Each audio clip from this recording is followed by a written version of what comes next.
Okay, Okay, very good. Once again, I have a request to give a talk on a subject which I have skirted around in previous talks. Sometimes I've mentioned it as part of a talk, but never focusing on it as the main theme.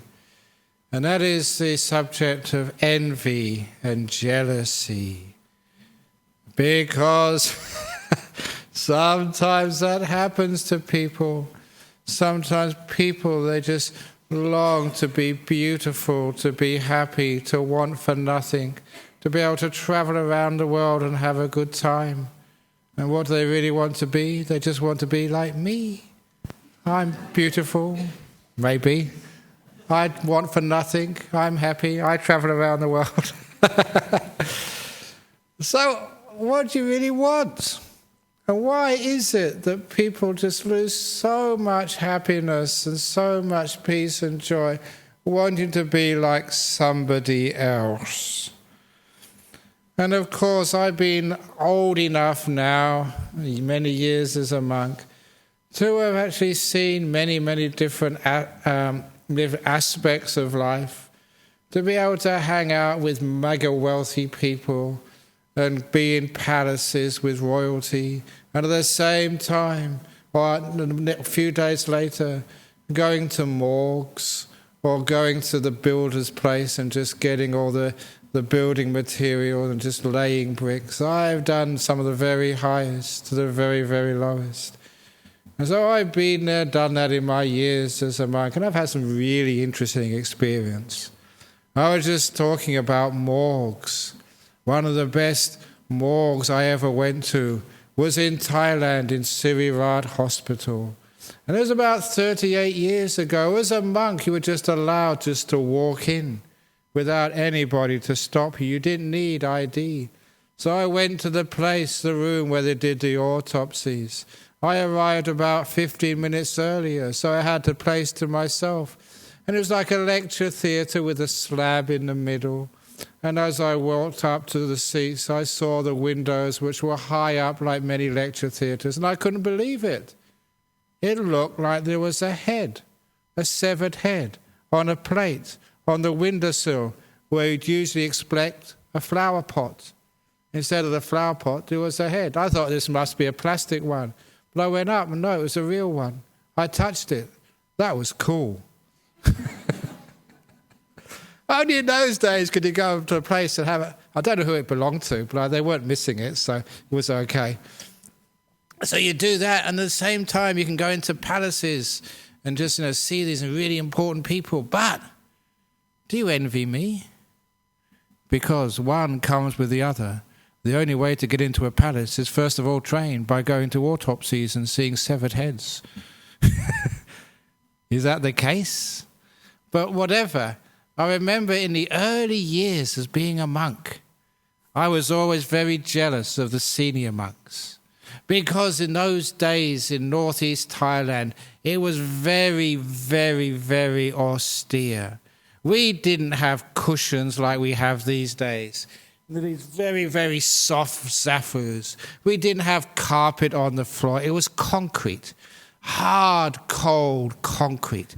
And even the concrete people who laid it were just the villagers. They couldn't even lay that smooth. It was bumpy concrete. And I wasn't I wasn't going to say fat, as comfortable as I am these days. I was really thin, all skin and bones, because the food was terrible there. So there you were, just a tiny bit of skin covering your bones, sitting on this hard concrete for hours and hours. And you saw the senior monks, all these abbots in Thailand.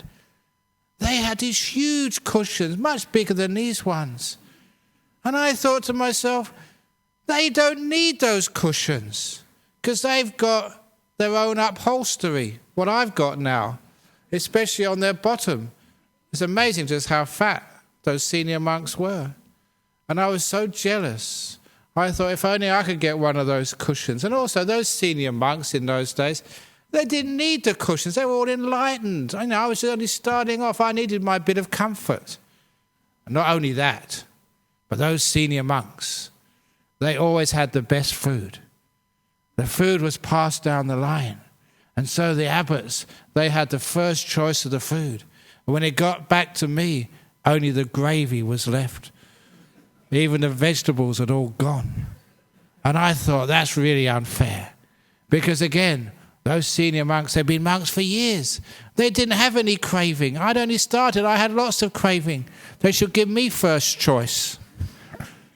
And not only that, they made me work really hard.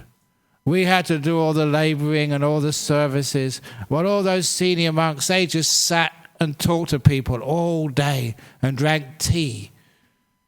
And I was so jealous of those senior monks. Now, I'm a senior monk. That's what I do all day, sit and talk to people and drink tea. I've got a fat bottom. I get the first choice of food. And now I'm jealous of the junior monks. So they can just go back after the meal and lay down. They don't have to talk to people all day. They don't have to figure out all the work. They don't have to do all of this. And I figured out a long time ago that the reason for such jealousy and envy is called stupidity. And the way to overcome that is to realize as a junior monk, when I was very thin and hungry and working hard, I had what we call junior monk suffering. I don't have that anymore. Now I'm fat and I can get the first choice of food and have lots of cups of tea, and I don't need to work so hard. Now I've got abbot suffering. I don't have junior monk suffering anymore, and that is what taught me what real jealousy is. We recognize our own suffering, that in your position, whoever you are, whatever you are experiencing, yeah, it's not that good sometimes. And you look at other people and think, oh, if only I were like them, I would not have any suffering anymore. But no, you let go of one form of suffering and you only get another form of suffering. Do you like to be rich? Would you like to win the lottery this weekend? If you do, you are stupid. Absolutely ridiculous. It is true that right now you may have what we call poor person suffering. And if you win the lottery, you won't have poor person suffering anymore. You won't need to queue for the buses to get yourself home. You won't need to wonder about the credit card, whether you've got enough money to pay your bills.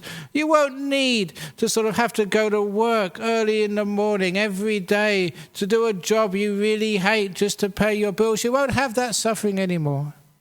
You will have what we call rich person suffering. And you ask any rich person, and yeah, they have rich person suffering. I'll give you an example. Many years ago, I went to give a blessing at a person's house. It's what people actually do, even rich people. I just heard that the founder of Facebook, what's his name again? Yeah, whatever his name is. It's too long for me to remember at my age. But anyway, his house, he had it blessed by monks, so he must be a Buddhist. It's just what we guys do. And I can really feel for the monks who went to bless this guy's house, the founder of Facebook. Because I went to bless a rich person's house over in Shelley once, one of these waterfront mansions. And when I arrived there to do the blessing, all the way travelling from Serpentine, where our monastery is, I needed to go to the toilet. And so I asked the woman, where is the toilet? And this is no exaggeration. She had to draw me a map of how to get there. There were so many rooms and passageways. It wasn't just like in your place. It's the room on the left. It's go down the passageway, turn left, up the stairs, down. It was just a huge mansion. And after doing the blessing, which took a long time, I asked her, now, how many people live here? And that's when she said, only me. She lived in this incredibly huge, 10 bedrooms or whatever, and she lived there alone. And I asked, why? And she told me she's afraid. She's afraid of her relations because when they come, they always ask for money. They ask for a loan or some investment in some business project they have. The same with friends. Any friends, she's afraid they will ask for some of her money as well. She's so afraid. She lives by herself. That's called rich person suffering. You can't trust people anymore. Are they a friend of you or are they a friend of your bank account? Why are they visiting? Sometimes we just don't know and we doubt, which means we can't have real friendship. If you meet somebody and they say they're wealthy, are you really looking at them? Or are you looking at just how wealthy they are? It's very difficult, and that's why many rich people have a lot of suffering. Many people who do win that lottery have often said, and this is true, that was the worst thing that ever happened to me. The reason they say that is because they lose all of their friends. And they lose the trust they have with other people. What is most important in life? Your friends or the bank balance? There is such a thing called rich person suffering. Indeed, it's so well known that many scientific studies have been done throughout the world. Studies which say, yes, if you have too much money, it's just so difficult. Worrying about the stock market, worrying about the tax man, worrying about how you can use that money and invest it when everybody's asking you. And we also know that too little money is also suffering, when you can't afford to pay the bills. So that many scientists, social scientists and psychologists a long time ago, they worked out the optimum income. Many years ago, maybe about 4 or 5 years ago, it was worked out here in Australia. The optimum income for a single person was roughly about 60,000 Australian dollars a year. More than that, and you have many problems. How to invest it, what to do with it. Less than that, you have a lot of difficulty not being able to afford the pleasures of life. It may be more than that now or less than that, but there is an optimum income. Too much, it's more suffering. When I first announced that $60,000 was the optimum income, I did make an offer to make people earning more than that happy. I said, if you want to be happy, I can help you become happier. Anything over $60,000, you can put it in the donation box, and I guarantee scientific proof you will be happier. And our treasurer will be very happy too. It didn't work. Shows you that people don't trust science. But there is an optimum amount of income, but sometimes you don't. Sometimes you get less, sometimes you get more. But whatever it is, please don't envy. A lot of rich people, they envy poor people. They envy, oh, I wish I could live like you with no worries. And at the same time as poor people envy rich people. What are you doing? What you're not realizing is that rich people have rich people suffering. Poor people have poor people suffering. People who get the promotion at work, do you feel jealous of them? Why did they get the promotion? If you think about it, the higher you go on that corporate ladder, the harder you have to work and the more stress you have. Haven't you got enough stress already? That's why many of you come here, because you're so stressed out.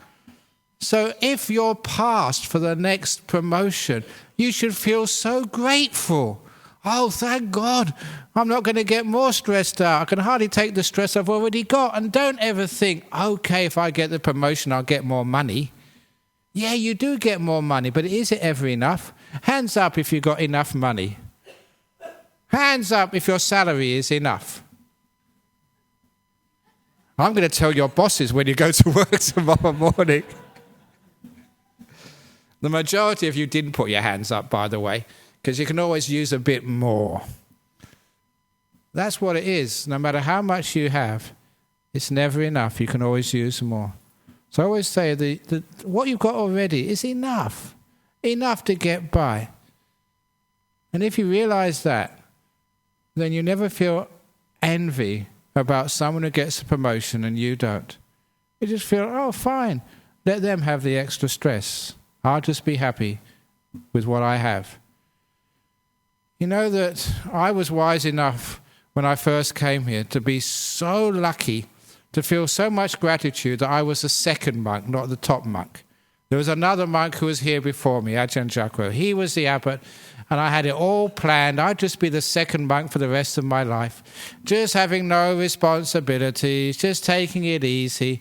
You know, it's called like tailgating. You never, if you are riding a bicycle, get behind a truck, and then, you don't have to pedal so hard. And anyway, the front vehicle is the one which gets all the bugs on the windscreen. So that was, the abbot in those days. But my plans all went wrong, and then he sort of disrobed, and so I was left, being the abbot here. I never planned that at all. And so I had no envy at all, no sort of idea, because I knew, what do you want that job for? That's where you get all the problems and difficulties.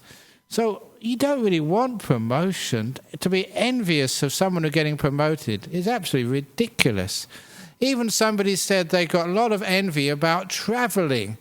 Imagine traveling over the world. Tomorrow I go to Kuala Lumpur. The next month, where do I go next month? Next month I go to teach this retreat at Phuket. And the month afterwards I go to Frankfurt to teach another retreat. Ajahn Brahm traveling all over the world. Isn't it wonderful? Come on.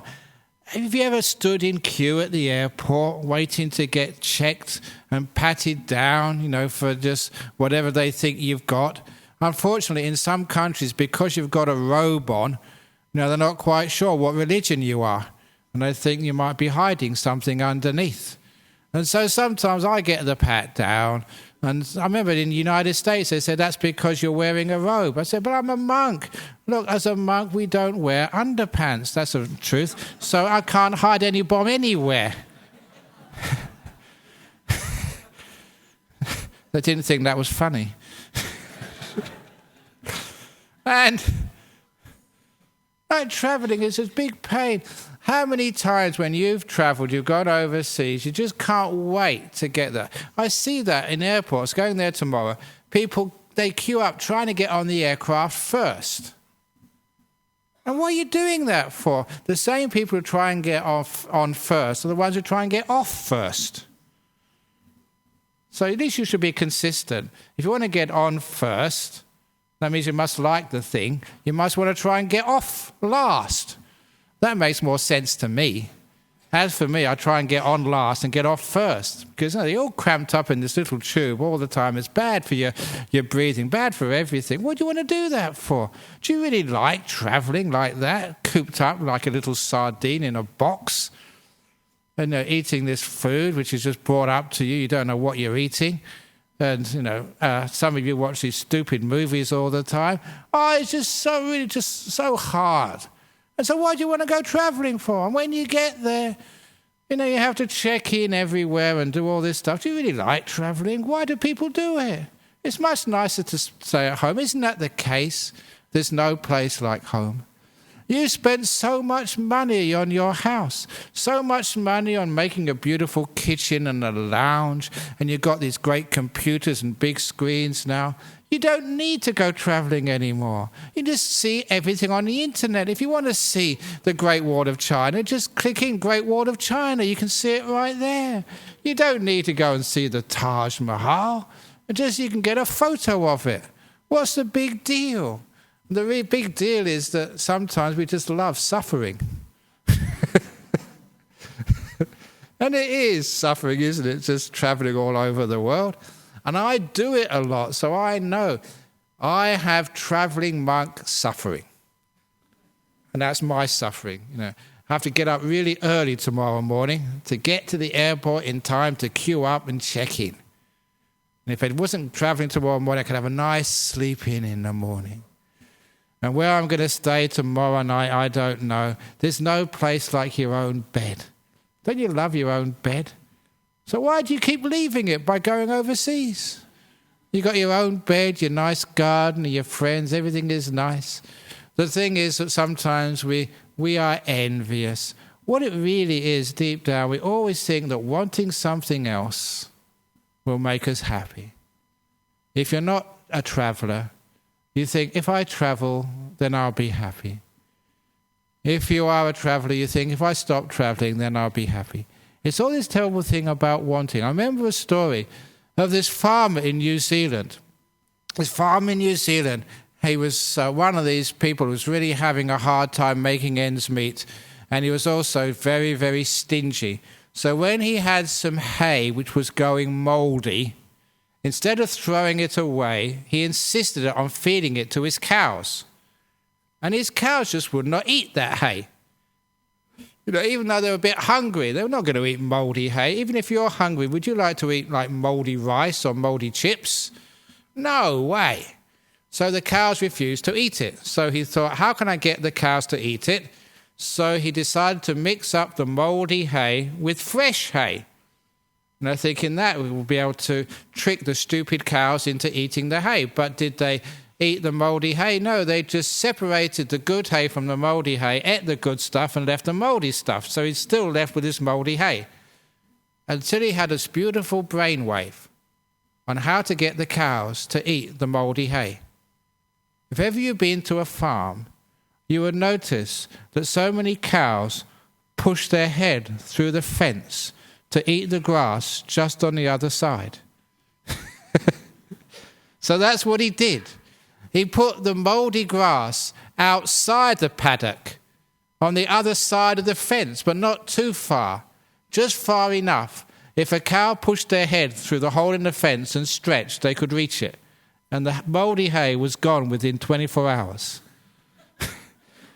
Now, that really shows just the nature of not just cows, but human beings who have desire. If it's on the other side of the fence, it doesn't matter if it's mouldy. I want it. So if it's on just what you can't get, or what's forbidden, what's on the other side of the fences of life, that's what we want. And that is what envy is. Because you can't get it, that is what makes it attractive. That's why you want it. And when you get it, it's all mouldy hay. Travelling overseas is mouldy hay. Being rich is mouldy hay. Being famous or being beautiful is mouldy hay. Look, I've met a few women who are, really beautiful women, and they come and tell me just how difficult it is to live with that. People see them, especially boys, and that's all they say. Wow, she's drop dead gorgeous. She's amazing. She's wonderful. But it's very difficult. No one takes them seriously. They're just a beautiful face, that's all. A beautiful figure. They don't see the person. They just see the body. And if ever you talk to a woman who's like that, it's a curse. It's not a sort of a wonderful thing. So don't try and be too beautiful. It's the same as like being too rich. I said this, I think, a couple of weeks ago here. If you are a boy, never ever marry a beautiful girl. Please just don't do that. Because if you marry a beautiful woman, you'll be jealous for the rest of your life. Because other guys would like to go out with them, and you can't trust them. What's she doing? And if you marry a rich boy, never marry a rich boy if you're a girl.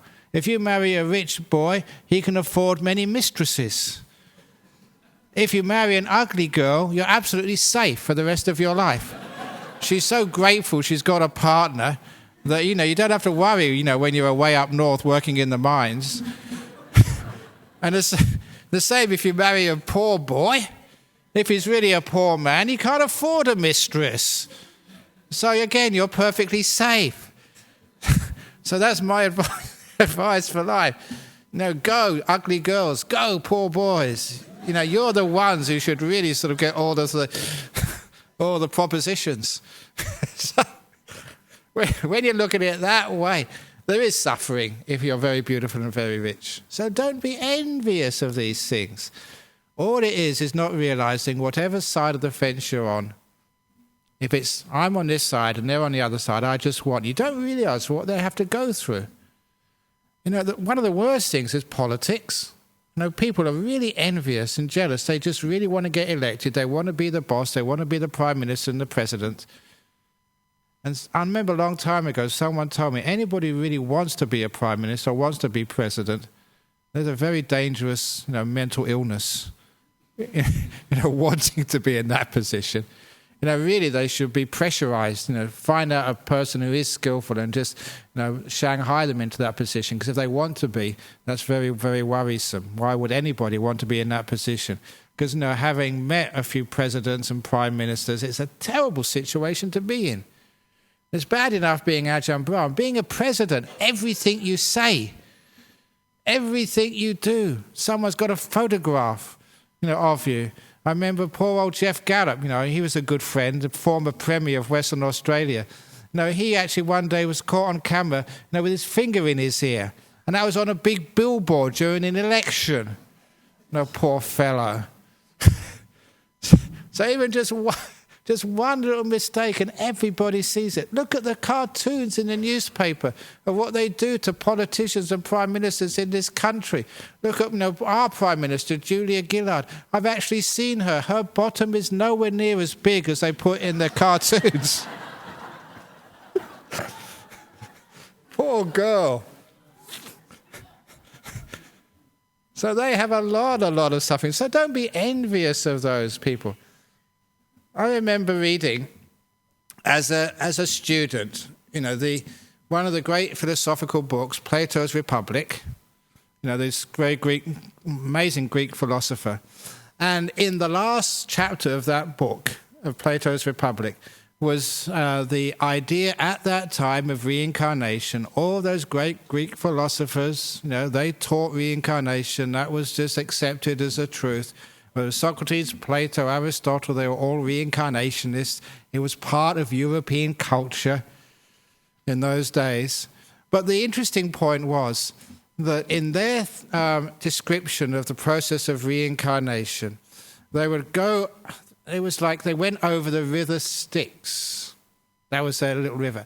And the ferryman would take them across, and they would they would still retain their memories, and they would go to the Elysian fields. These are words which you may have heard before, and this is actually where they came from. The Elysian fields, where you can rest and relax and have a good time before you take your new rebirth. You go across another river, River Leith, and there you lose all your memories. So when you're born, you're fresh, you don't remember your past lives. And that was the Greek idea of rebirth. But what really stuck out with that idea was that in that description of the reincarnation process, every person could choose their rebirth. You had free choice. What do you want to be in your next life? And they said the stupid people, the ones who were really idiot and hadn't learned a thing, wanted to be rich and famous. They were the people that were just, ridiculous. Why would you want to be rich and famous? And Plato said the really wise ones were the ones who wanted to be ordinary. Not too beautiful, not too ugly, not too rich, not too poor, not too famous, not too infamous. Because they realized then that that was the optimum happiness to be found in life. The average, what in Buddhism we call the middle way. So those of you who are not too rich and not too poor, you have reached perfection. Don't buy that lottery ticket. You will spoil your happiness. Those of you who are not too pretty but not too ugly, just the average, you are the peak of perfection. You don't have to have a photograph in front of your face. You are regarded as a human being, not some sort of sexual object. You're a person, not a desire. And those of you who are not too famous, not too infamous, again, you're at the peak. Don't spoil it by doing something which makes you in the front page of the newspapers. Stay where you are. That is the very, very best.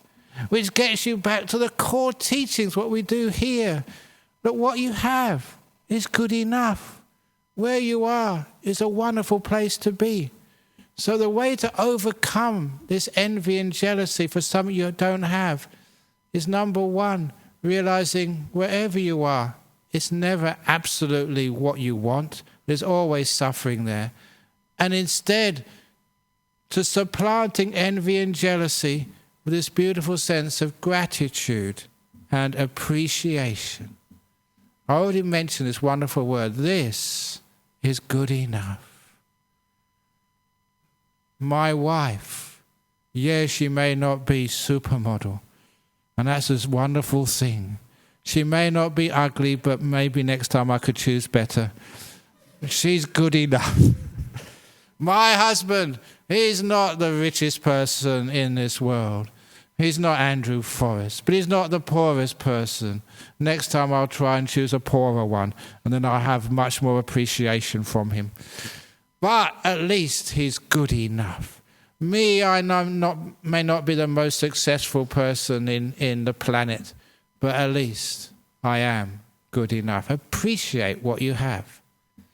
In that appreciation of what you have, that gratitude for what you have, all the envy vanishes. Yeah, I'm now the fat monk, which I envied when I was young. And now I wish I was a young monk who didn't have so much work to do. Yeah, now I travel around a lot. And now I wish I was that monk who never went anywhere, could just sit in his hut and meditate all day. But I have gratitude. I am happy where I am. So whatever I have to do in life, I just make peace with it, be kind, be gentle, and appreciate it. I don't envy anybody else. Recently, I went on a tour. The last tour I went overseas was to Indonesia. I did about 11 cities in 12 days with thousands of people. I spent hours, literally hours, this is no exaggeration, sitting at a desk, signing a book and smiling for the camera. Signing a book, smiling, signing a book, smiling. After 2 hours, your jaw starts to get stuck in that position. It starts to really ache.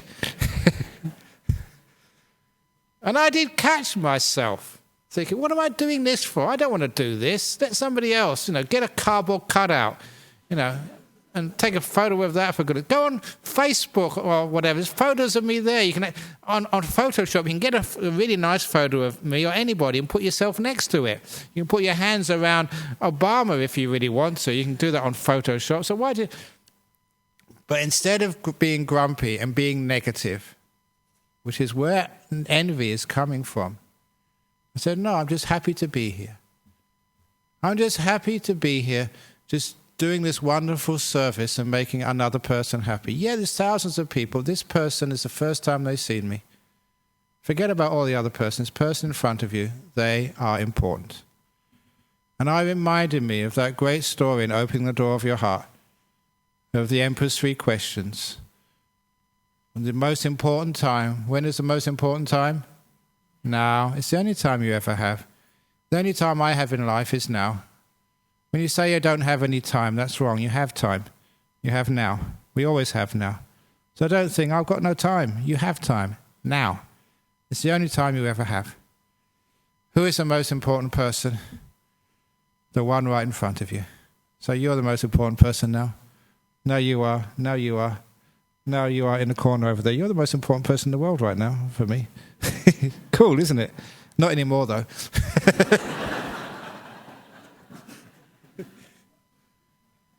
But that is such an important thing to know that. The one in front of you right now is the most important person in the world. So where's the envy? It's not wanting anything more. And the most important thing to do is to care. Just to care for this moment, care for this person, care for yourself. Now's the most important time. The one in front of you is the most important person. The most important thing to do is to care. Incredibly powerful teaching. And if you practice like that, there's no more envy anymore. The job you're in is really important. That's wonderful. Enjoy it. This is really important. The job right in front of you. You're traveling. Being on the aircraft right now is really important. So care for it. Enjoy it.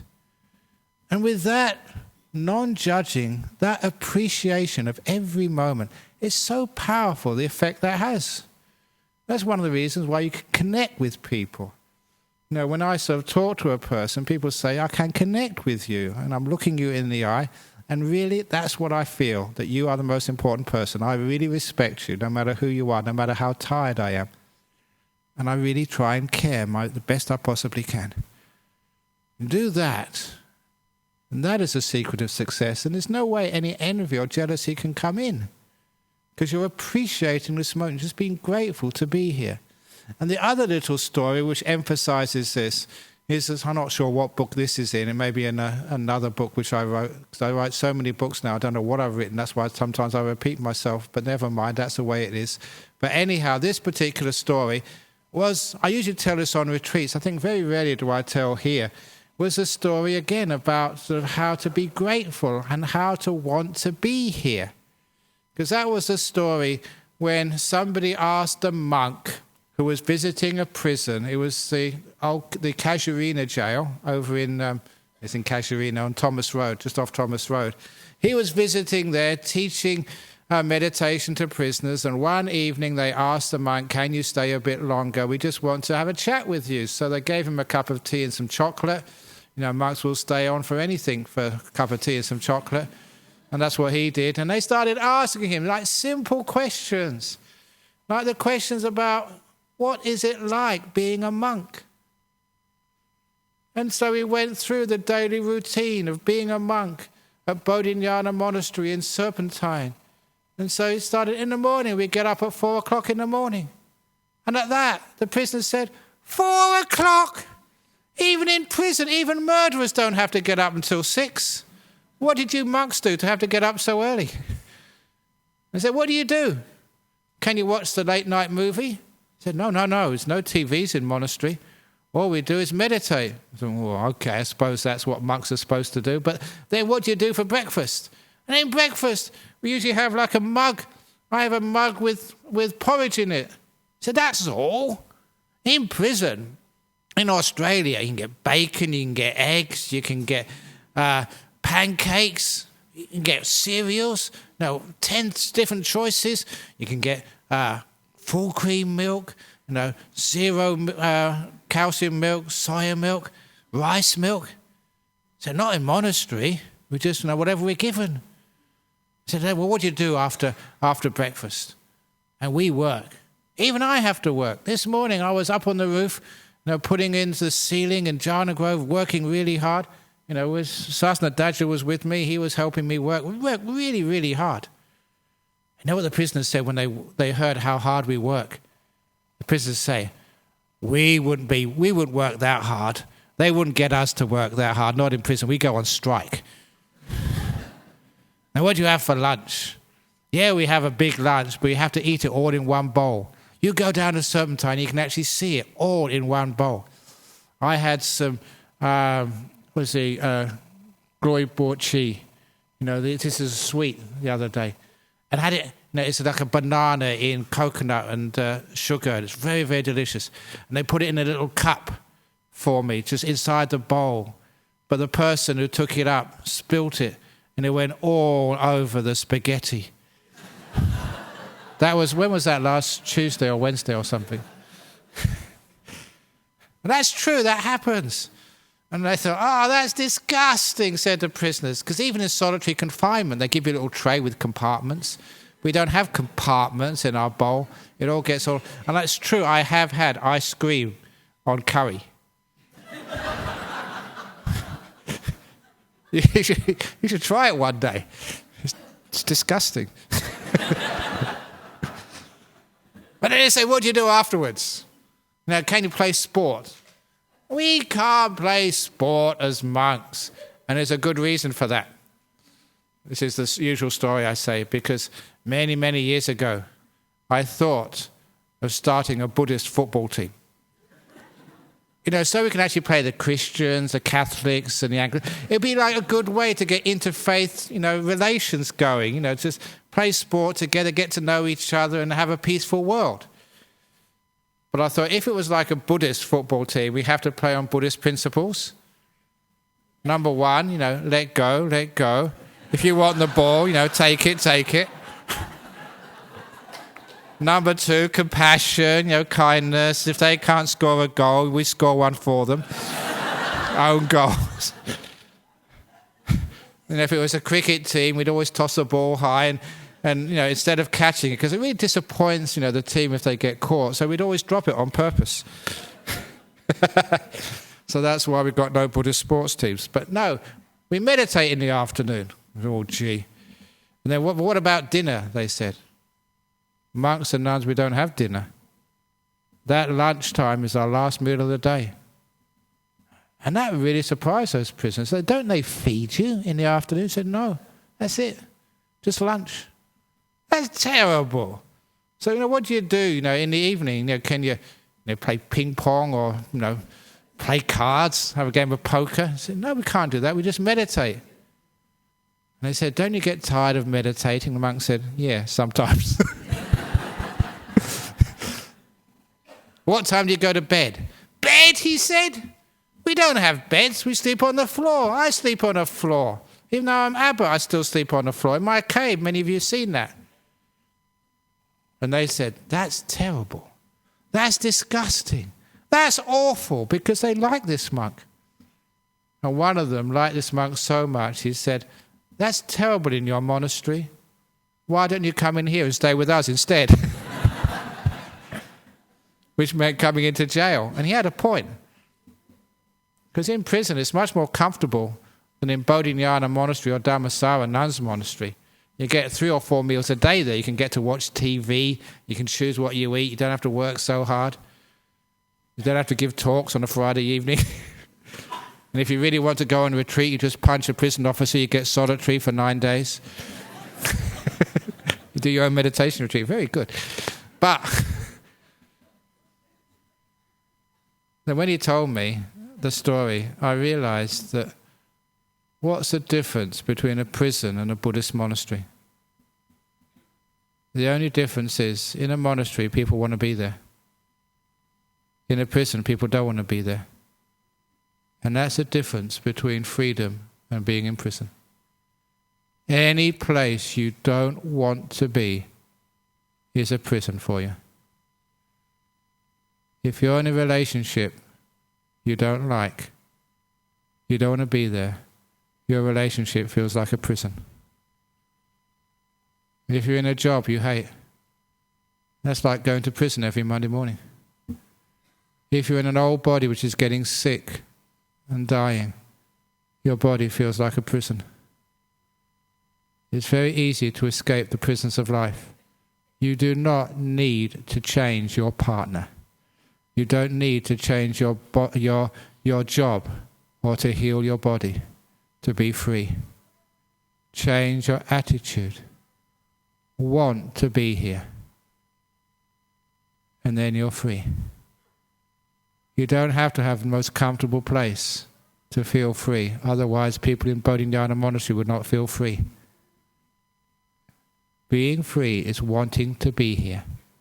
Wanting to be somewhere else is being in prison. That's the difference.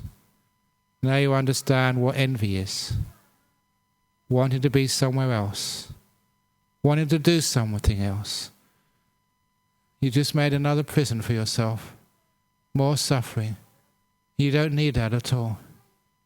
If you can just change attitude, want to be here, want to be in the place you've arrived at, want to be in your job, want to be in your body, want to be in your country, want to be here, and then you feel all the freedom in the whole world. That is how to be free. Which means no more envy or jealousy. In your old body, in your sort of situation, rich or poor, in your job, in your health or sickness, whatever you have, can you not want to be here? No envy or jealousy or wanting to be somewhere else. Just happy to be here. And then you find you are free. And there is the end of all envy, all jealousy, and at the same time, all suffering as well. It's a strange thing that when you really want to be here and you stay here a little while, you find it's not such a bad place. You've been running away from here for most of your life, trying to get somewhere else, always wanting to be somewhere else, to get somewhere else, to achieve something more, never appreciating where you are. The more you want to be here, the more free you feel. And that's the secret of freedom. It doesn't matter where you are.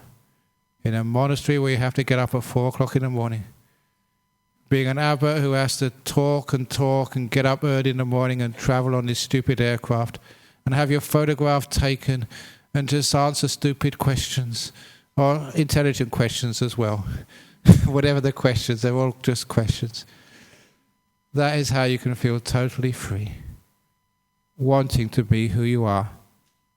Wanting to be where you are.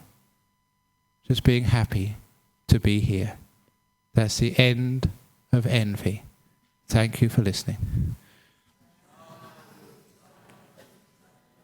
Okay, now we have the questions from overseas. Well, not really overseas. This one's from Melbourne. One from Melbourne, one from England, one from Christchurch. Oh, that's nice. Evelyn from Melbourne. How to face up to people who control our freedom. To find out who that person is who controls your freedom. And I'll tell who that person is. Evelyn, it is you. You're the only person who can control your freedom. No one else can. Only you. That's why one of the great realizations is I never permit anyone to control my happiness. My happiness is my business. So somebody can criticize me, shout at me, say I'm stupid. I don't get upset. I don't allow other people to steal my happiness. No more than you allow people to steal your other material possessions from your house. You have locks and burglar alarms, so no one can steal the things you really care for. Why do you allow other people to steal your happiness? By reacting to what they say. People can say whatever they like, but I won't allow them to take away my happiness. I decide I'm going to be happy and that's it. You can say whatever you like, do whatever you want, I'm going to be happy and that's it. When you realize that it's only you who can control your happiness, no one else can. It's a great realization. You don't need to be upset anymore or angry. The same your freedom. There's only one person controls your freedom, and that's you. Even if you're in prison, they don't control your freedom. Remember Nelson Mandela? And apparently he wrote this he didn't write, he remembered this poem, Invictus. Even in prison, you are not confined. You can still be free. I think Invictus meant something. I think there was a movie made about it or something. He said that whole thing means unconquered. So no one could control him, even though they put him in prison for 26 years. He was still free. Now you understand why he was such a great person, because he never allowed other people to control his freedom.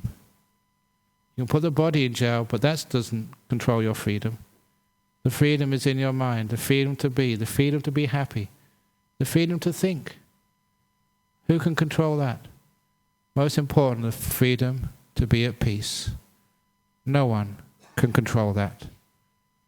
If you understand what I mean, you understand a great insight into the nature of the mind.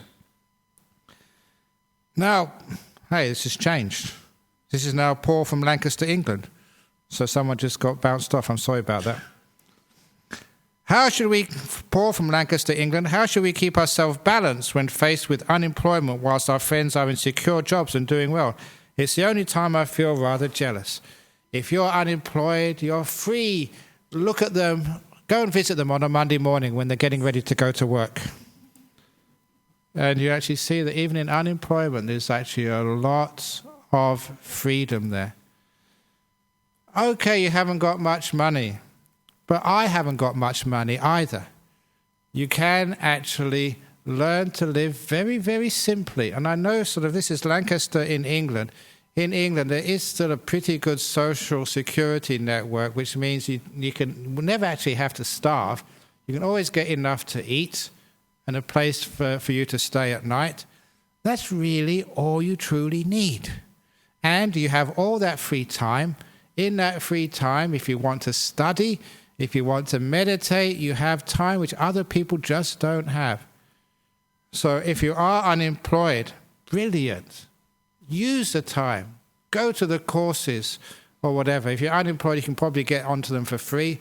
Meditate, learn, go to the library, make use of that time. And then sometimes that unemployment, you say, what a wonderful time that was. I really made use of it. But if you waste the time wanting to get a job and worrying about getting a job and sort of being fed up, you can't get a job, obviously that's wasting time. Enjoy it while you have it. That's why I say even being sick, it's a wonderful blessing. You can sleep in, you can have a nice time, you don't have to go to work. People come and visit you. I think I gave a talk like that. Sort of sometimes it's good to even pretend to be sick so you can get visited by the people you love. But anyhow, no. So yeah, they're in secure jobs and doing well. Look, there's no such thing as a secure job. Except maybe my job, that's pretty secure. But there's no such thing as a secure job in our modern world. And doing well, look, I've seen so many people so-called doing well. Unfortunately, and a few days later, they commit suicide. You've seen that happen many times. Doing well outside is not really the measure of happiness. It's doing well inside your heart, in your emotional, mental world. That's the most important world. To be doing well in that is success in life. And that doesn't matter whether you've got a job or whether you're unemployed. Doing well, it means having peace in your heart. Unfortunately, there are many people who are unemployed who are doing well. They're at peace, they're happy. They're living a rich life. And lastly, from Christchurch, in a book I read, some have described near-death experiences as immensely joyful, blissful, beautiful experience, while some have described near-death experiences as going to a dark space with frightening experience. Is this a reflection of the person's karma or goodness? Very much so. It's the attitude which we have to everything in life. The attitude to unemployment, I don't want to be unemployed. The attitude which we have, I don't want to have my photograph taken for hours on end. The attitude, I don't want to, have to sort of sit here listening to this stuff. I don't want to listen to my wife, I don't want to have this husband. That type of negative attitude which we bring to so many things in life, that is what you carry with you when you pass. It's that attitudes of life, that fault-finding, that negativity.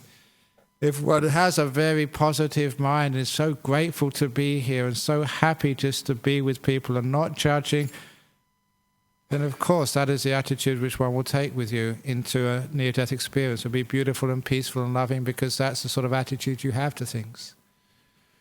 I remember reading one of the monks, the German monks, had a book of people who had near-death experiences.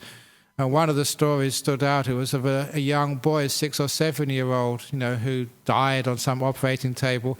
And he described his experience, before he came back to life again, just walking through this forest and meeting this fellow in front of a shed, like a farming shed, with a big book, and saying, "What's your name? Your name's not in here. You have to go back." This is usually the metaphors which we make up for those experiences. But the guy in the shed said, while you're here, you might as well hang around and just see how it all works. So this young kid stayed for a little while, and the next person came along was a German farmer. And this guy, noted his name and said, did you ever lie, when you were alive? And he said, oh no, hardly ever, not at all. And the guy with the book turned to the kid and said, look, even now he lies through his teeth. He was such a big liar. And then this boy noticed another guy who just walked right past the shed. And he said, aren't you going to sort of judge him as well? And the guy with the book told the boy, that man never judged anyone in his whole life. Therefore, we're not judging him. And that was a part of the story which I thought was just so beautiful. If you've got that beautiful attitude, that's what you take with you. If you're a liar, you will lie. If you're non-judgmental, no one will judge you. If you're kind, people will be kind to you. If you have this beautiful positive attitude, you appreciate the people you're with in life, appreciate the situations you're in, just happy to be here. And of course, the near-death experience will be an incredibly pleasant place to be. if you're always fault-finding and negative, then of course wherever you go, heaven will never be good enough for you. It's you make the place, not the other way around. That's the most important thing to understand. You make the place. You make the experience. Your attitude's the most important. Get the attitude right, wherever you go in life, it's happy and peaceful and loving.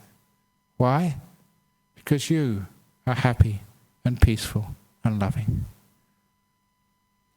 Okay, so those are the questions from overseas. Now, are there any questions from the floor about envy and jealousy? We have someone with a roving mic. We've asked for actually very young people to have the roving mic so they can actually run to the person quickly, because I was complaining that I wasn't waiting long enough because the people with the microphone were too old to run. No questions for this evening on envy and jealousy? Oh, can I say something, Ajahn Brahm? Okay, Eddie. Go on. Sorry, this is from Eddie. Ajahn Brahm, just now, you mentioned about people with authority, with high positions. Yeah, and authority we know high positions, yes. Yeah, and we know these people, okay, they like to control, and it's also fighting, to maintain the positions in it. Yeah.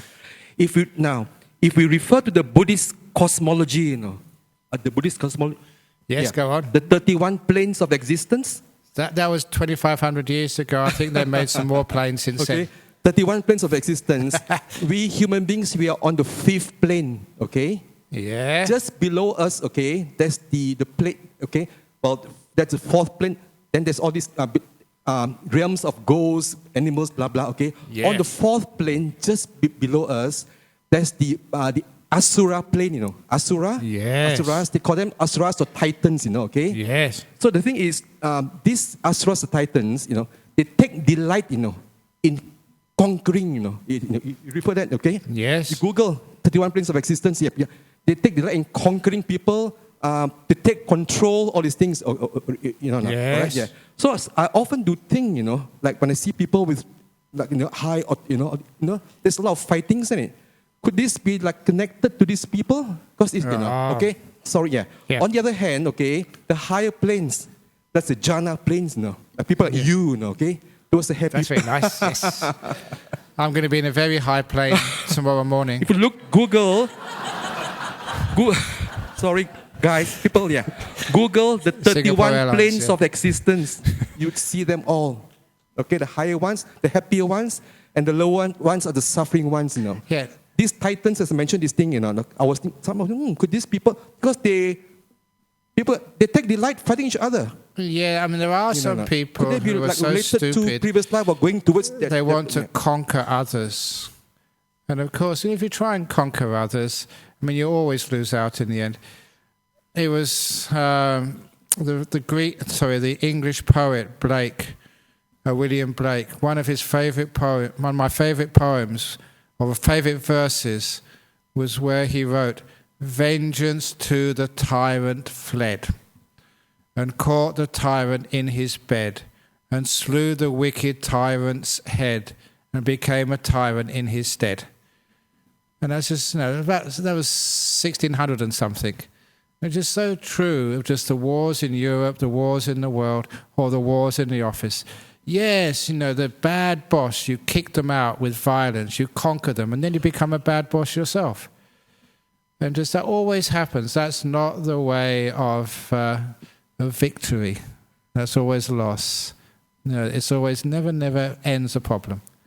There's always another way, and the other way is like forgiveness, peace, the compassionate way. It takes a long journey, but at least it gets to a decent destination, rather than keeping on repeating the problems. But in that Buddhist cosmology, the enemy number one, the being who's supposed to be the most similar to the Christian idea of a devil, is this person called Mara. And some of you may have, if you read your Buddhism, Mara was a person who tried to stop the Buddha becoming enlightened. Really worked hard all night to try and stop him becoming enlightened. And Mara, he is in Buddhist cosmology, is the leader of this realm, a very, very high realm, who control other people's creations. This is the control freak in chief. That is why it's enemy number one. Control freak. And any of you in meditation who want to get anywhere in peace, in stillness, in jhanas or enlightenment, that is your enemy number one of meditation. Control. And you always know in relationship, if one person is a control freak, just how painful that relationship is. In a business, in a monastery, if there's a control freak as abbot, you will never have many monks there, or nuns for that matter. And I think that you are some monks here that I'm not a control freak. Usually I say, yes, yeah, go ahead and do it, and regret it afterwards. Maybe I should control. I've got an authority crisis. But that is the enemy of Buddhism, control. It's a very, very profound thing to understand. So please don't try and control. If you do, that you will suffer so much. Let things be. Flow with things. You know what the opposite of control is? Love. If you love your kid, you don't control them. You appreciate them for who they are. If you love your partner, you're not trying to change them or control them. I love you so much. I free you. Come and go whenever you wish. I just want you to be happy. The door of my heart is open to you, no matter where you ever go, no matter what you ever do. That beautiful description of what unconditional love is. The door of my heart is open to you, no matter where you go, no matter what you do. I'd always love you and care for you. That is the opposite of control. Which is beautiful? Control or love? Please make your choice in life, because you'll live by the consequences. Don't be an asura. Be a Buddha. Okay, so thank you, Eddie, for that question to end the evening. So that ends the evening. Is there any other announcements? No, next week's is going to be Wesak, the biggest day of the Buddhist year. Anyone who comes to the temple that day, it's double merits. Whatever karma you do gets multiplied by 2. Any bad things you do gets forgiven by 2. So have a nice time. See you next week when I come back from Kuala Lumpur and Singapore. So let's pay our respects to Buddha Dhamma Sangha now.